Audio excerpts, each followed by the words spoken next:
Bonjour à toi, cher spectateur, et après avoir donc évoqué en milieu de semaine dernière l'Arlésienne des salles de cinéma est supposée être le sauveur, on va parler du blockbuster en fait de l'année 2018. En fait, c'est pas le blockbuster de 2020, ça devait être le blockbuster de l'année 2018, qui se nomme Les Nouveaux Mutants, The New Mutants, réalisé par Josh Boone. L'histoire, je vais essayer de la résumer le plus simplement possible. En gros, Danny est dans une petite réserve Cheyenne au cœur des États-Unis. Un soir, sans crier gare, sa réserve va être soi-disant détruite par une tornade, et elle se réveille en fait dans un institut. On lui annonce que possiblement elle aurait donc le gène mutant, qu'on ne sait pas quel est son pouvoir, mais par contre que toute cette tribu a été décimée. Et je vais résumer ça simplement parce que j'ai pas besoin de résumer d'autres choses. Ensuite, elle va découvrir ses pouvoirs, etc. Blablabla. C'est un pitch qui traîne depuis un bon petit moment.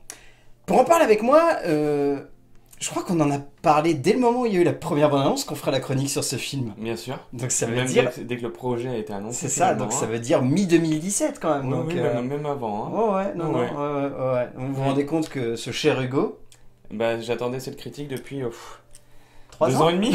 Oh la 3 vache. ans. Non mais t'imagines, ouais, il y a plus de 3 ans, on a parlé de faire la chronique du Oui. film, on s'était dit on l'a fait, et on attend en fait depuis...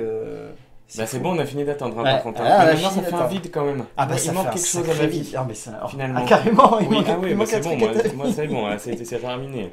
Non mais c'est fou quand même de se dire, ouais, quand tu Ouais. y repenses, même moi, au niveau du contexte, ça va être purement personnel, je pense qu'on va replacer ça, mais moi j'y repense, depuis bientôt 6 ans que je bosse sur la chaîne, ben, j'arrête pas en fait de le caler, tu sais, dans les vidéos que je fais de fin d'année où j'annonce les films qui vont arriver les années suivantes. Ça fait 3 ans que je le cale dedans et que je me dis, mais merde, mais quand est-ce qu'il va sortir Mes ce plus film? grosses attentes, les nouveaux mutants.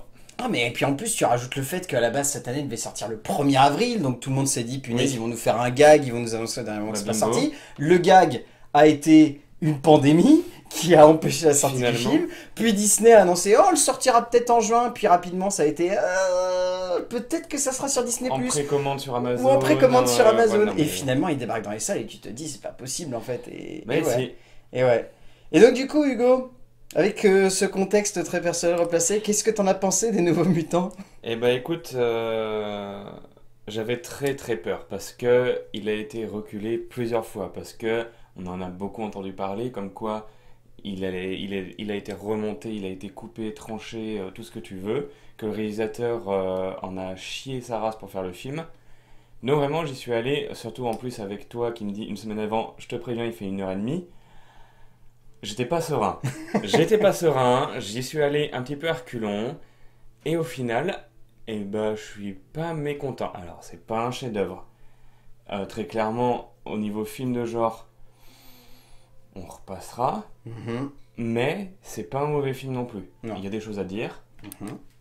Mais en soi, je suis sorti content du film. Content de sortir du cinéma. Surtout que c'était ma deuxième séance depuis le déconfinement. Donc, content d'être allé au cinéma déjà. Et voilà. Je pense que ça résume à peu près. Après, je continuerai à expliquer pourquoi, comment, quoi qu'est-ce. Mais par rapport à un film très, très, très, très attendu, parce que le réalisateur, parce que c'est la saga X-Men et tout, bah, je suis plutôt content. Voilà. Je suis à peu près du même esprit que toi.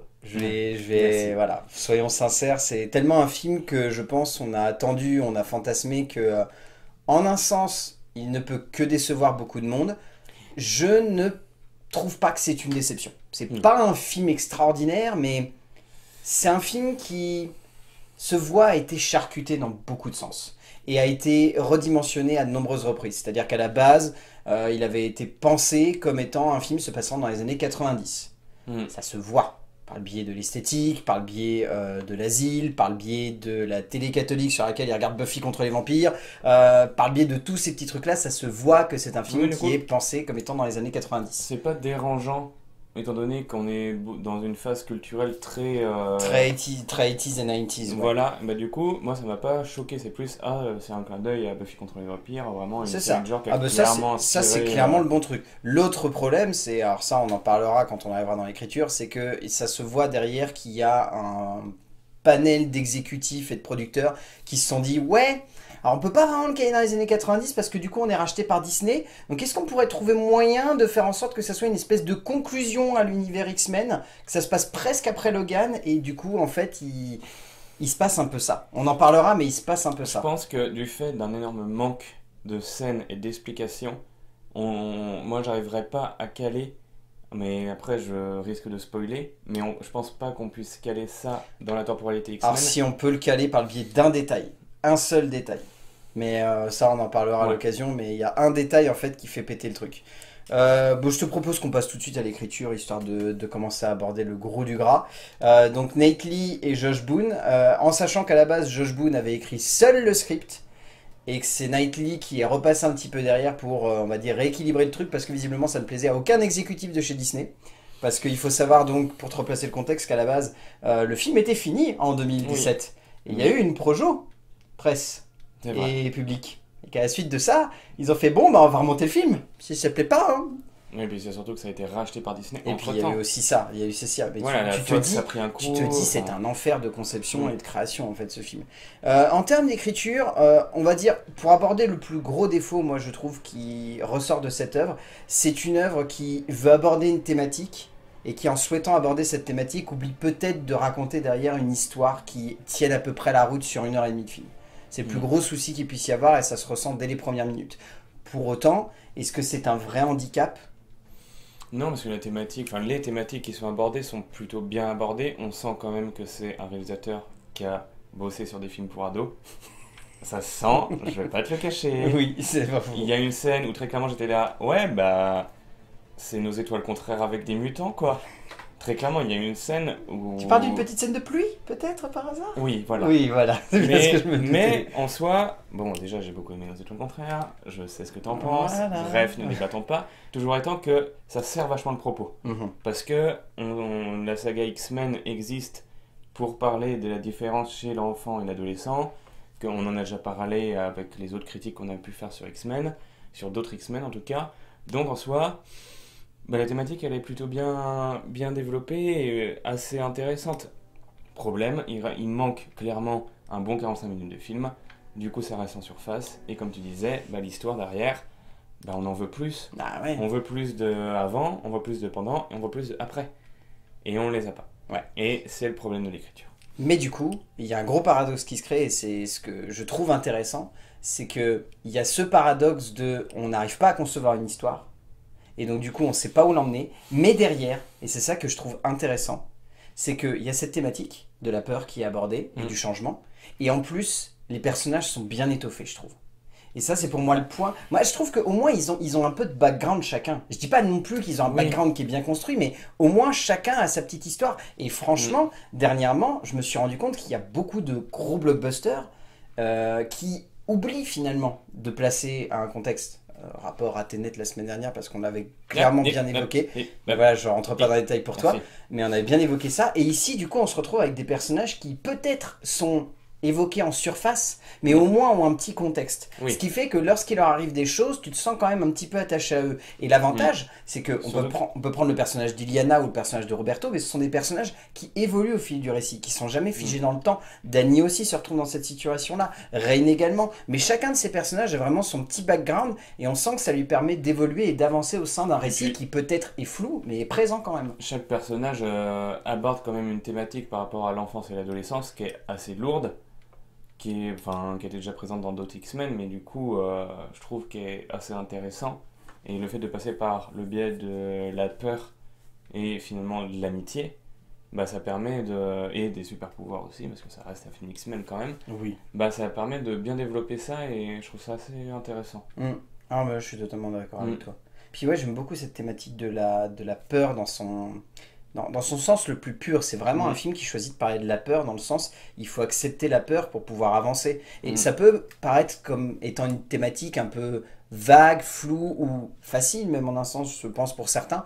Pour autant, je trouve que pas que Boone et Lee ont vraiment décidé de la mettre en second plan. Ils ont vraiment souhaité faire en sorte que dès les premières répliques, elles se ressemblent. De toute façon, le premier monologue du film évoque la peur, par le biais d'une métaphore, mais évoque la peur. Et tout du long du film, l'idée, c'est d'explorer un personnage et un rapport à l'idée même d'être effrayé par quelque chose qui peut-être fait perdre un petit peu le fil du coup derrière du long métrage d'épouvante qu'on pouvait attendre un petit peu des Nouveaux Mutants, mais ça on en parlera plus dans la mise en scène. Ouais, je pense qu'il a été clairement Ouais, mis de côté. Il a été clairement mis de côté. Moi personnellement, je pense que Disney est vraiment arrivé derrière. On fait, hein, pardon, vous voulez faire un film qui fait peur? Oui, parce que il y a des images de la première bande-annonce qui sont pas dans le film. Ah non, il y en a beaucoup, il y en a beaucoup trop, il y en a beaucoup trop.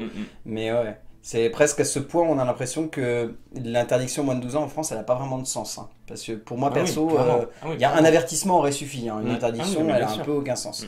Mais ouais, du coup, on se retrouve devant ce scénar qui finalement est très bâtard et démontre finalement le parcours assez chaotique du film, où tu sens que ça fait 3 ans qu'il est dans un carton et qu'il n'arrive pas à sortir justement de ce carton et aujourd'hui il débarque. Hein. Je pense que l'écriture, comment elle a été faite et par quel prisme elle passe, bah, soit ça marche et ça fait écho à la sensibilité de chacun, Tout à fait. soit ça ne marche absolument pas et je comprendrais si dans les commentaires ou sur d'autres critiques ou voilà ce qu'on va voir sur internet, bah, le film va se faire dégommer et je pense que ça fera sens parce que bah, ça parle pas à tout le monde et voilà, je pense qu'il y a aussi le jeu des acteurs qui permet de passer, enfin d'exprimer ce prisme là et je pense que ça va pas plaire à tout le monde et je pense que ça va pas passer auprès de tout le monde et je comprendrais. Moi personnellement ça a marché, certains moments ne marchaient absolument pas mais d'autres totalement et du coup bah, c'est pour ça aussi que j'ai bien aimé le film. Ah ouais, non, au final, moi je trouve qu'il se tient. Hein. Franchement, je trouve qu'il se tient en termes de conception et de création. C'est peut-être un film qui est bancal, mais il se tient quand même assez bien. Bien sûr, oui. En termes de mise en scène, donc Josh Boone, qui donc a réalisé Nos Étoiles Contraires juste avant, propose quand même un film qui, bon, n'est pas non plus le film le plus inventif et créatif du monde, mais il y a des jolies idées. Moi personnellement, j'aime bien. Alors, avant que tu les exprimes, moi j'ai trouvé très simple, mais au même titre que Nos Étoiles Contraires est très simple, c'est-à-dire qu'il y a un fort message derrière. Ouais. Dans Nos Étoiles Contraires, malgré tout ce qu'on peut dire, la thématique est quand même... Elle est claire et elle est bien amenée. Et puis elle est quand même assez lourde. Hein. Ah oui, on parle quand même de trucs assez gravos. Hein. Et là, en l'occurrence, c'est la même chose. Et du coup, est-ce qu'il y a besoin de montrer quelque chose de très complexe quand on parle déjà de quelque chose de très complexe? Et je suis pas sûr. Et du coup, bah, c'est une mise en scène qui est, j'ai trouvé, relativement simple, mais qui n'a pas besoin non plus de faire des extras. Des grandes envolées, vu qu'on parle, on brasse plein de choses différentes en fait. Mais on sent que, encore une fois, on est devant un metteur en scène qui comprend son matériau de base et qui n'a pas envie non plus de se dire si je mets une mise en scène à effet, ça ne marchera pas. Un peu comme c'est le cas par exemple avec James Mangold sur Logan. Il se dit pas je vais faire des sureffets de mise en scène, il faut que ça soit brillant. Il faut juste que la mise en scène soit efficace au bon moment pour faire ressortir le plus possible le propos. Et c'est exactement ce qui se passe ici. La mise en scène n'est jamais forcément hyper flamboyante. Elle cherche jamais à avoir de grandes envolées dramatiques ou alors d'avoir des grands instants où il va y avoir un super plan séquence ou un truc comme ça. C'est plus, il faut marquer le spectateur en imprimant des images qui vont suffire à elles-mêmes. Et en cela, le film tient la route. Bon, il manque clairement plein de choses, ça crève les yeux quand on regarde la première bande-annonce, on n'est pas sur la première bande-annonce où c'était limite... Au niveau de la mise en scène, je pense qu'il a voulu faire plein de choses, mais que toutes ces choses-là, bah, elles se sont fait têche en fait. Et c'est dommage parce que Josh Boone aurait pu montrer ce qu'il sait faire à la fois avec la comédie, avec Nos Étoiles Contraires, puis juste après avec le cinéma de genre, avec Les Nouveaux Mutants. Et bah là, on a 2 films au niveau de la mise en scène quasiment identiques. Ouais. Même si elles sont très différentes parce que c'est pas du tout le même film, mais il y a une simplicité dans les deux, alors que si ça se trouve, il aurait voulu faire plus, il a sûrement fait plus, c'est juste que bah non en fait. C'est dommage. Ah, c'est un peu problématique, c'est que... Et puis on sent aussi, encore une fois, c'est pour ça aussi que je suis très conscient avec ce film, ça se voit à 10 km qu'il avait été conçu vraiment comme un film d'épouvante. Ça se voit dans son travail de la lumière, dans son travail des cadres, dans son travail de la montée en tension, et qu'il y a vraiment quelqu'un qui a débarqué et qui a dit... tu sais, l'horreur, les mutants, on est Disney, voilà, ça va être compliqué quand même. Enfin, donc tu veux pas un peu édulcorer ton propos? Ouais, mais si on pouvait quand même garder un petit peu d'horreur. Ouais, alors dans ce cas-là, fais une séquence de fin qui peut faire potentiellement peur, mais c'est tout. Et du coup, ça fait que bah, c'est un peu bâtard, quoi. Et puis... Il y a une scène qui, en soi, moi, enfin, c'est pas que ça m'a fait peur, mais ça m'a quand même remué quelque chose en dedans. C'est le personnage de Maisie Williams quand elle l'attaque. Voilà, j'en dis pas plus. Oui, non, mais je vois de quoi tu veux parler, Ouais. Là, ça marche. Là, il y a quelque chose. C'est pas du sureffet, c'est simple, efficace. Et ça rentre dedans. C'est percutant, voilà. ça suffit à lui-même. Voilà. Mais ouais, il y a plein de Et petits c'est ce trucs qu'il comme faut. ça. Mais c'est là où tu te rends compte que ça fait peine à dire parce qu'en fait, on fantasme un film.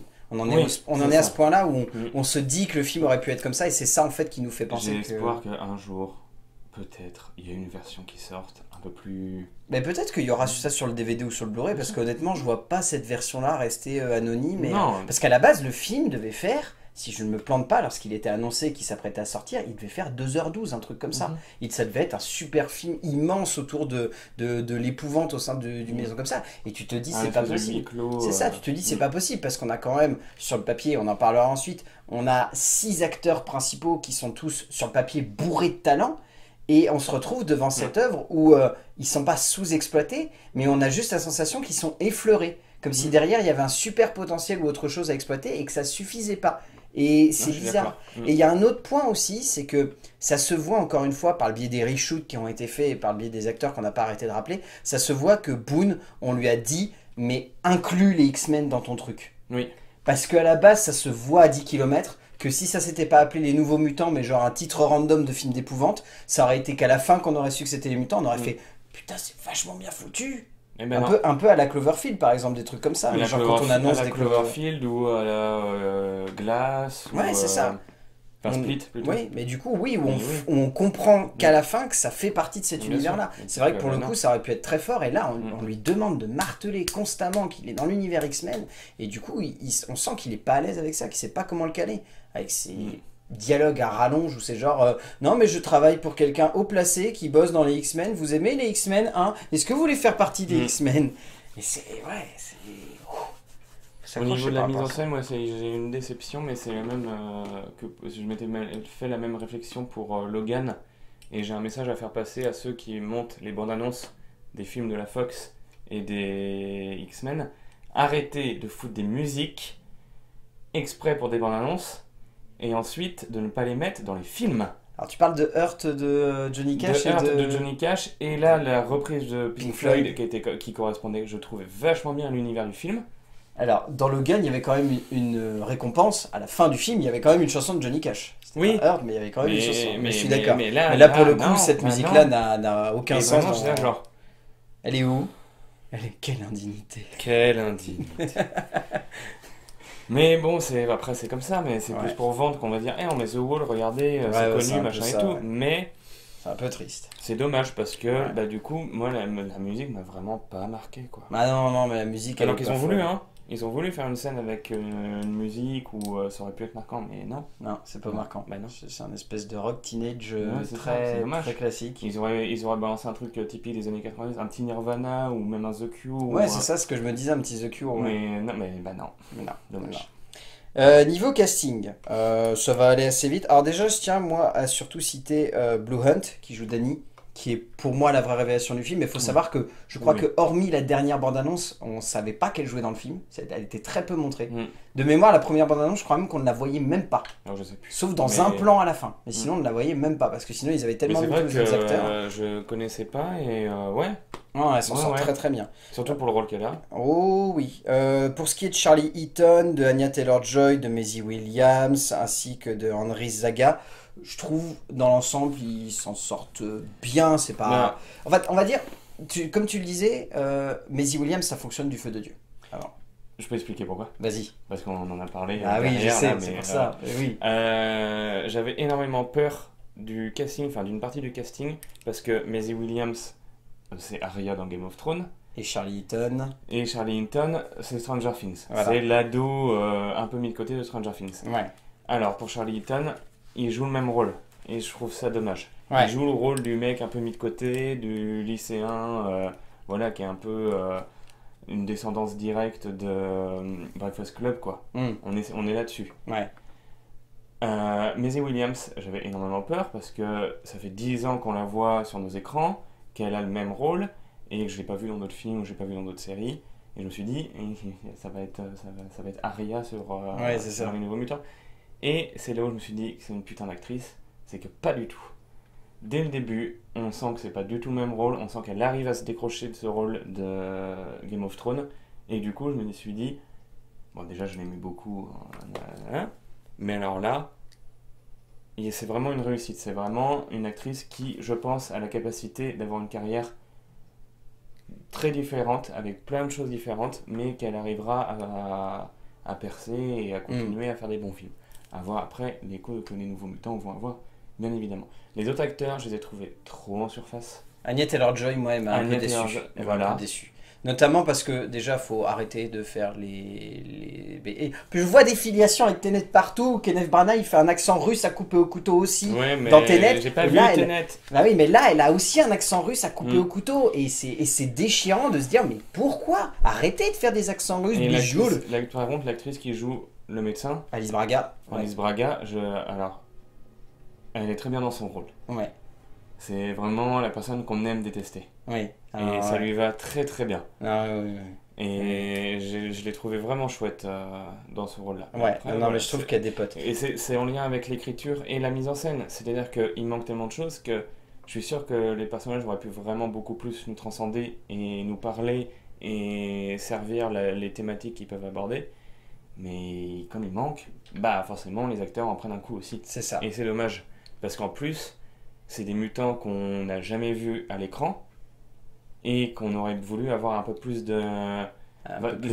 quelque chose. Voilà, le personnage de Anya Taylor, j'aurais tellement voulu savoir plus.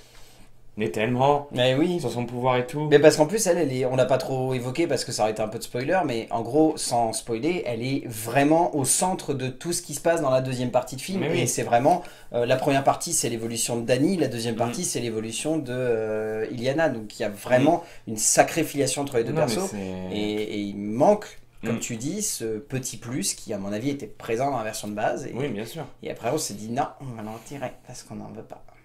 Et c'est dommage. Ouais. Mais voilà, ça aurait pu être un peu plus marquant comme l'ont été la deuxième partie de la saga X-Men, avec les mutants qu'on présentait. Je pense notamment à Diablo, où il y avait un peu plus d'explications, et c'est ce qui manquait un peu dans le film. Ouais, je suis d'accord.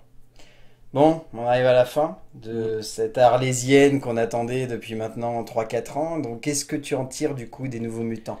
Bah, c'est un bon film qui, je pense, aurait pu très clairement beaucoup plus me plaire si c'était sorti dans sa version initiale. En tout cas, je l'espère. Après avoir, peut-être qu'un jour, on l'aura à disposition et on pourra refaire une critique sur les Nouveaux Mutants. C'est ça. Finalement, en attendant, c'est un bon film. Par rapport à certains X-Men, très clairement, ça se place bien au-dessus. Ouais. À voir ce que ça va donner par la suite. Est-ce que ça va servir comme de matériau de base pour d'autres choses?